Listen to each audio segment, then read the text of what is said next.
a cider drinker. I drinks it all of the day. This story is from the Islington Tribune. The headline is as follows: Racism, a barrier to green spaces, says rapper. So people of colour do not have the same access to green spaces, says activist rapper. Louis VI told audiences in the London Irish Centre at London COP Climate Conference that racism is a barrier to accessing green spaces. And I'm just going to be quoting from the second part of the actual article. The first part, what he's talking about, is quite irrelevant, to be honest with you. I actually quote now from word to word what he actually says, which I thought was quite telling what he said as well. I do feel that particular the diaspora and young black and brown people from inner city suburban areas in the UK but across the West have been purposefully alienated. There's a long description as to why, but the short answer is that when you have ancestors that are taken from their land and culture and their link to that culture removed, that's the first part, transatlantic slavery. Then you get colonisation, furthering that extraction and removing that connection to nature and the land more and more. Then you jump to World War II, when Indian, Caribbean and African people were brought in to rebuild, but they were only brought in into the cities. It's this constant story of being fed that we are urban, even to the point where our art that we produce is always called urban. It's been one of those things, it's been following us whether we know it or not for so long that it's become a self-fulfilling prophecy of us having a fear of nature or feeling alienated from it. Yeah, so it's the same narrative, what we've seen in countless stories like this. And again, it's the same template, what they sort of use, the same sort of types of bullet points. Why he's referencing the Second World War, it doesn't make sense at all, that to me. So if they wanted people to come here, allegedly, depending on what you want to read or believe, why would you want these people in the countryside? They were going to work in the cities or towns or whatever. They weren't going to work in the countryside. So yeah, so he's an activist and he's a rapper, and he does stuff about green issues, obviously the countryside, and he does allude to racism and colonialism and stuff like that. The archetypical activist rapper who happens to be biracial, which I found quite amusing as well.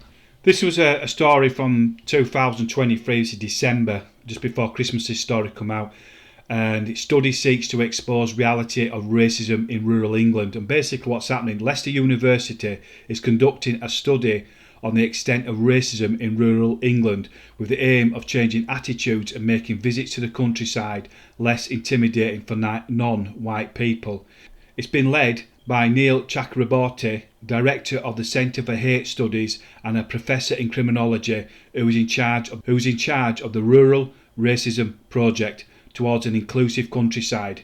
Given Leicester's diverse population, the university is the ideal place to carry out such research, Chakraborty said.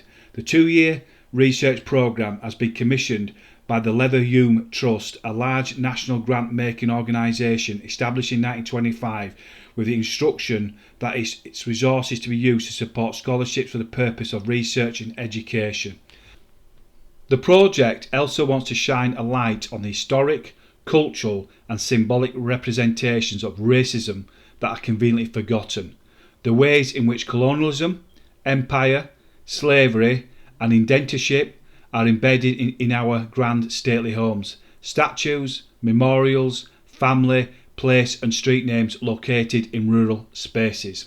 One of the people who will be working on the 2-year study is Karina Fowler, a Professor of Colonialism and Heritage at the School of Museum Studies. Fowler wrote Green Unpleasant Land, Creative Responses to Rural England's Colonial Connections. Her new book, The Countryside, 10 Rural Walks Through Britain and Its Hidden History of Empire, is due out in April this year. She was one of the lead authors of the National Trust report on how nearly 100 of its properties have been funded either by the slave trade or money made in India or other colonies. Fowler and Celia Richardson from the National Trust picked up Eastern Eye Arts, Culture and Theatre Awards for community engagement early this year. The Trust was given the award for shining light on the dark corners of the empire. They're all involved at some level with the Centre for Hate Studies. So quickly end the video with this eye-catching headline from 2021. Rural racism in Dorset, why is our countryside 98% white? A quite staggering headline in some respects. I don't know what some people expect. To move into the countryside, it's still going to be white. We are still a predominantly white country, but if you go into some towns and cities, it's the opposite, and that's never a particular problem. That's when we celebrate diversity, etc. So the countryside is not as diverse. It is an issue with some people.